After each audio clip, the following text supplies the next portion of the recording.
Good evening. So recently we had a gas leak in our house, and it was the middle of the night, and the Lord, thankfully, He woke up my wife, and she smelled gas. And then she told me about it, and sure enough, gas was coming up through our vents. And so I called the gas company, and they shut it off. And our house is over 100 years old, and the pipes had actually started cracking. And so it took a week before our plumbers could replace all the pipes. And during that time, we had no heat or hot water. And thankfully, it only got cold one of those nights. We actually had an unusual warm October, but the cold showers were not fun. No, that was not fun. Nor was boiling hot water so my son could take a bath in the bathtub.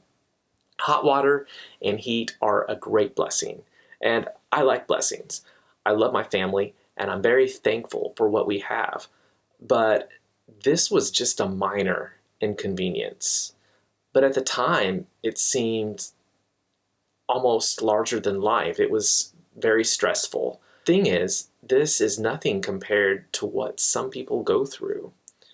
And so I've been reading through the book of Job, and I want to ask you a question. If the foundation of your faith, the brick and mortar of your belief in God, were to be stripped away of blessings, would your faith remain? This is an important question. Life doesn't always feel fair. It can be very hard and depressing at times, but it can also reveal who or what our faith is really in. Or even if we've come far enough to wrestle with the question, do I believe Jesus is the way, the truth, and the life? So we're going to look at the book of Job tonight. Job is one of those books that I think is really seldom read by Christians, but I think we could greatly benefit from its wisdom. Job suffered greatly, but the cause is unknown to him throughout the book. He is described as a blameless and upright man who feared God and shunned evil. He also had a big family and lots of wealth. And then we see these conversations happening in heaven between Satan and the Lord. And Satan argues that Job will reject God if the blessings are taken away. And the Lord agrees to the challenge. So then Job loses, all at once, he loses his livestock, which would be lots of money in those days. And then sadly, he had 7 sons and 3 daughters, and they are killed in a tornado-like disaster where their house falls on them. This is absolutely awful. But Job does something amazing here. He worshiped the Lord after this happened. And for a lot of us, I think worship would probably be the last thing on our minds. So there's really something deep here that we can learn from this. Let's look at Job chapter 1, verses 20 through 22. Job stood up and tore his robe in grief. Then he shaved his head and fell to the ground in worship. He said, I came naked from my mother's womb, and I will be naked when I leave. The Lord gave me what I had, and the Lord has taken it away. Praise the name of the Lord. In all of this, Job did not sin by blaming God. And then Satan came before God again and challenges God that Job will reject him if he's allowed to take away his health. The Lord agreed but said, you must spare his life. So Satan afflicted Job with painful sores all over his body. And then his wife said to him, are you still trying to maintain your integrity? Curse God and die. But Job replied, you talk like a foolish woman. Should we accept only good things from the hand of God and never anything bad? So in all this, Job said nothing wrong. He did not give up on God. He didn't even blame God. And then Job had some friends come who tried to comfort him, and they saw his suffering was so great that they didn't utter a word to him for 7 days. And in their conversations, Job claims he's innocent. He couldn't remember sinning at all. He had always tried to follow the Lord. And some of them are saying, God is just, and round they go. And as time went on, the pain and agony of Job's life wore him down. And I think that's something we can all relate to, maybe not to the extent of Job, but there are times when it just seems like life deals us a very harsh blow, and sometimes it's followed by moments where we are really wrestling with our faith. And I want you to listen to what Job said in chapter 10, verses 3 through 8. He says, "What do you gain by oppressing me? Why do you reject me, the work of your hands, while smiling upon the schemes of the wicked?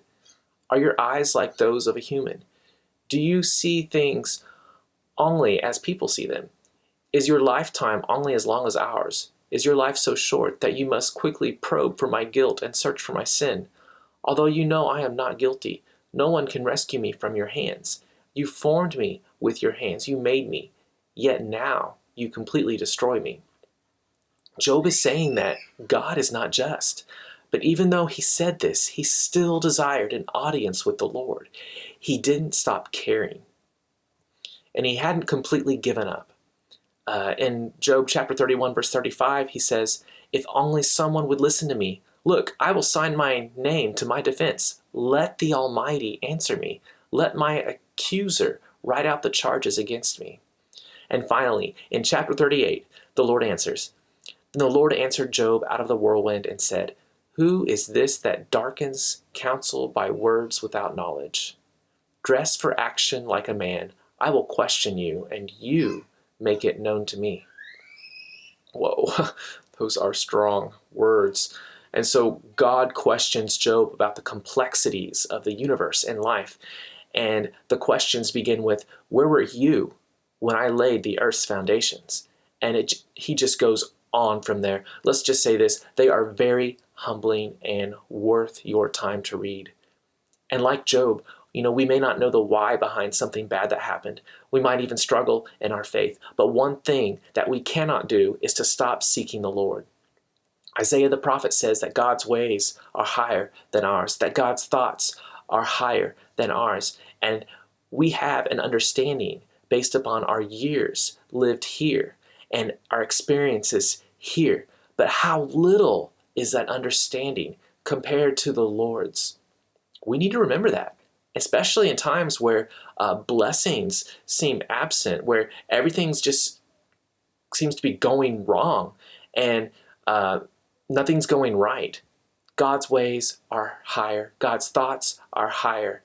Trust, pray, and wait. And when you're tired of waiting, do it all over again. Don't give up. So this book has a good ending. Most of it's pretty depressing, but it has a good ending. In the end, Job humbled himself before the Lord and also prayed for his friends. And the Lord gave him twice as much as he had before. He had more children than grandchildren, and he even lived to see his great-grandchildren. What a blessing. So whatever you're going through, whatever you might go through in the future, don't give up. Don't give up. God loves you. God is all-knowing. He is all-powerful. He has all authority. And there's something more going on than what we realize. And we just have to trust in God because we may not always know the why. And we just need to have that level of trust and faith in God. I hope this message blesses you. Have a good evening.